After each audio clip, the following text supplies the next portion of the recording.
My name is Yea-Wen Chen, and I'm currently a professor at San Diego State University. I'm originally from Taiwan. So my story is that I was a high school English teacher when I came to the US to pursue my master's degree at the University of North Texas. So for me, it was just supposed to be a 2-year journey. I came, got my master from the US, my dream come true, and I was supposed to go back to my high school English teaching job. But what happened at my master's degree, again, working with communication professor, experts, everyone was asking me, where are you going for your PhD? So people didn't talk to me like, oh, are you thinking about PhD program? People were asking me, oh, where are you going? Then I thought, well, sure, I'll apply. So I applied for PhD programs without telling my parents. As far as my entire family is concerned, she's only going to be gone for 2 years, and she's supposed to come back to Taiwan after she get her master's degree. So imagine my parents' surprise when I break the news to them. And so in a way, my journey in U.S. academia was very, in a way, fluid and unplanned. So by the time I broke the news to my parents, they were like, well, you already got accepted with assistantship, so they said you should go. Then I went out to University of New Mexico, got my PhD, and again, I think another turning point was I could have, when I was applying for tenure track positions, I wanted more experience in the US, and then I got my first tenure track job at Ohio University, again, calling my parents in the middle of the night, and then not really, looking back, I wonder how they were feeling, but they were like, oh yeah, congratulations, but anyway, So 20 years later, 20 years later, I'm here, and 2 summers ago, I naturalized as a U.S. citizen. So congratulations. I've been here since the June of 2004. Wonderful. When all you had expected to do was get your master's degree. Exactly. I was only supposed to be here for 2 years, as far as my family is concerned, but I've been here since, So I'm Helen Wang. I'm a professor of communication at the University of Buffalo, the State University of New York. So I'm also the director of graduate studies and also affiliated with the Department of Community Health and Health Behavior. So I was born and raised in Beijing, China, and I studied Japanese language and culture for my undergrads. And when I finished, I just sat in, one of these classes for grad school and learned something called intercultural communication. I was like, what is that? At that time in China, there was no field called communication. And I found out there's a whole field of studies trying to understand people coming from different cultural backgrounds, how they learn from each other or avoid mistakes. Lots of stories, can happen there. This professor who was teaching intercultural communication at Peking University introduced me to the field of communication, and I thought, I wanted to go to grad school. So I actually went to San Diego State for my master's, where I studied computer media communication. Almost got a second master's in educational technology, but I really loved research. So I decided PhD would be for me, and went to USC. So September 28th, 2005 is sort of the day that changed my life, my path in terms of becoming a scholar. So as a first-year PhD student, many of us know you're supposed to show up for certain events, seminars, symposiums, right? And so I went to this event. It turned out to be an award ceremony for Dr. Arvind Singhal, who he ended up teaching at Ohio University for 17 years before moving to Texas. And so his talk was called Entertainment Education for Social Change. And so it had all the keywords I loved. I spent a lot of time watching entertainment media, especially TV dramas, growing up. And education, I almost got a degree, in educational technology. And social change, sort of that strong sense of social responsibility growing up. But then, more importantly, perhaps, the subtitle was A Fun Journey with Ab Rogers. So I'm like, oh, Everett Rogers, we all know, diffusion of innovations, but a fun journey. I didn't know like being an academic can be fun. So I learned that you can do research, you can do serious work, but it can be inspiring, can be engaging, can be fun through this whole talk that Dr. Singal gave. And that day I thought, this is exactly what I want to do. And so lucky for me, that's exactly what I've been doing in the last almost 18 and a half years now in terms of entertainment education.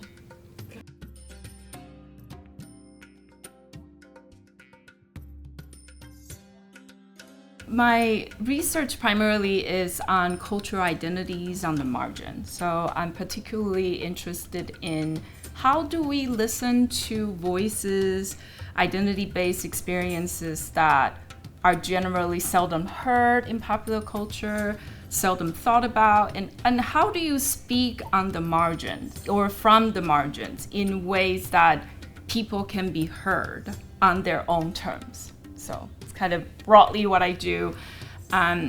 One thing I'm presenting at this symposium are on my research since 2015 with immigrant women in US academia. I've also done research with Pan-Asian nonprofit organization in the US. My newest line of research, I don't know how this is going to play out. I guess the fun part is I am developing a new line of research looking at Taoist family spirituality in Taiwan. So overall, what I do is called entertainment education, sort of leveraging the power of storytelling in entertainment media and pop culture for health promotion and social change. And so I've been really lucky enough to work with Hollywood producers, Bollywood producers, and all sorts of disadvantaged communities around the world. So having been doing this, really deeply connected in the field, the work I'm sharing tomorrow is sort of after 15 years working on using storytelling to promote sexual and reproductive health and rights. It sort of naturally has taken me to the immigrant and refugee communities. It's one of the newer directions for me in the last 6 or 7 years. And so the work I'm sharing tomorrow is sort of connected to bringing the voices, authentic voices in the process, and these really important stakeholders to the table in these very important and difficult conversations very often.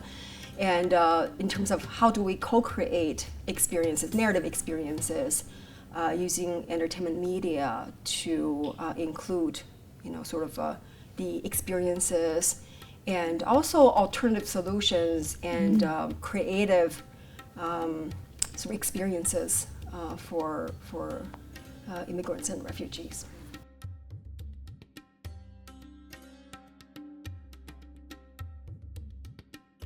Social justice to me, it's kind of it's kind of an umbrella term. I see social justice being an important issue, not just in my research, but also in my teaching and in my service as well.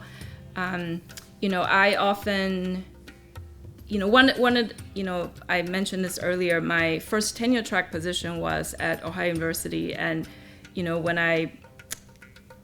So I left Ohio University at the point where I could stay and be a tenure associate professor. But one of the reasons I decided to give up tenure and promotion moving to San Diego was because of the university's commitment to social justice. I think the difference that makes is, I'd rather be in conversation in the room where I'm not fighting to justify why I'm doing what I'm doing, right? I'd rather be the conversation to be about, yes, we all agree. We're not challenging, we're not questioning the importance of social justice. I'd rather be the conversation to be about, how can we do it, right? How do we do it in a way that we are walking the walk? Mm-hmm. We're not just talking the talk. So, yeah. I guess the nature of my work is sort of what we call intervention, design, implementation, and evaluation. So the issues are always connected to social justice in many ways because you're working with disadvantaged communities means what are the struggles they face in everyday life, and what are the gaps, in what way can we not only just reflect these struggles, but also bring opportunities for change. So a lot of the work I do, I start off sort of being brought on to projects as an evaluator when a production is already done.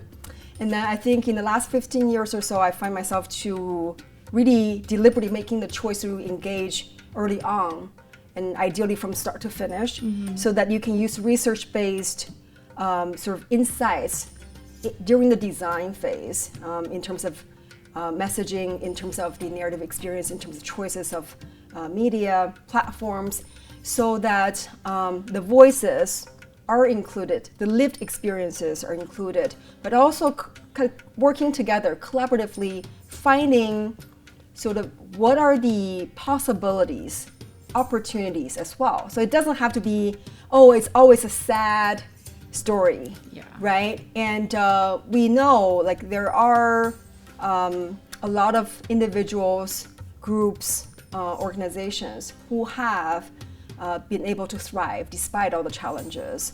So being able to kind of have this mindset and going in, sort of listening and facilitating the process of communication, so that we can work together to create highly effective interventions, and then so I can match that in the evaluation to capture when it happens.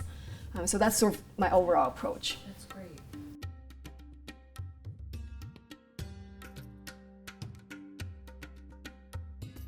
I would say for me, you know, especially now the field of intercultural communication is shifting more toward kind of a critical paradigm, right? So, and then by critical, we're thinking about systems of oppression, right? And how a lot of the issues marginalized, you know, disadvantaged community are dealing with is not just about the choices that they're making at the individual level, but it's more about structurally power-driven, what options are available, right? And how the choices, sometimes as a community left with not a lot of choices to make, right? I mean, research about food desert, right? So it's hard to, you know, for me, one of the things I, you know, and then I position myself, you know, in this kind of larger schema of the field, I identify myself more as a critical interpretive intercultural communication scholar. And for me, critical interpret means that my first goal is always try to first understand people's lived experiences. Like, what does it mean to be living in another body that's my own, right? How are people navigating? And then I layer kind of the critical, you know, structural critique to it. But for me, I feel I can't really do the structural critique until I understand, right, how people are navigating, and I don't want to make assumptions. So I think given that critical intercultural communication especially is an important paradigm in that we try to understand a lot of conflict issues that are about difference, but understanding in a way no longer view difference as deficit, but start understanding difference really as cultural wealth and cultural resources. But I think sometimes that shift is really hard, right? When we think of someone who's marginalized, who's disadvantaged, you know, like how do you view that positionality in a way that still recognize the strength, the resilience, the cultural wealth, you know? So I think that's to me, that's when intercultural communication can do that. I think that's when we're at our best. And those are the systemic things you were talking about in terms of seeing it as an advantage, not a deficit. Like that gets really the root of it. Yeah. Yeah. So for me, you know, the term intercultural communication brings me back to the early days, how I was introduced to the field of communication. And it's really interesting. I was just sharing with people the other day. As I think the second year in my master's program at San Diego State, I started volunteering at the International Student Center. And we had organized 3 orientation workshops, one of which is about language barrier. And I remember, you know, any of us who kind of, let's say, grew up, you know, in Asia, and you started learning English and in terms of when you first meet people. And in the textbook, it says, how do you do? How do you do? You know, how are you? I'm fine, thank you, and you? Right? And now, all of a sudden, I find myself in San Diego, and we have this workshop discussing, the language, and then we have examples. What's up? What is up? Right? So you start to have these sort of stories about miscommunication in terms of how people learn, and how you really have to kind of come down to bearing more of a beginner's mind, right? And not to kind of put yourself in the box to start with, and that at the same time, when you do have a chance to meet people from different backgrounds, to have that courage to have an open mind, to want to show your curiosity, but also have that sincere kind of communication in the encounter, so we can all learn from each other.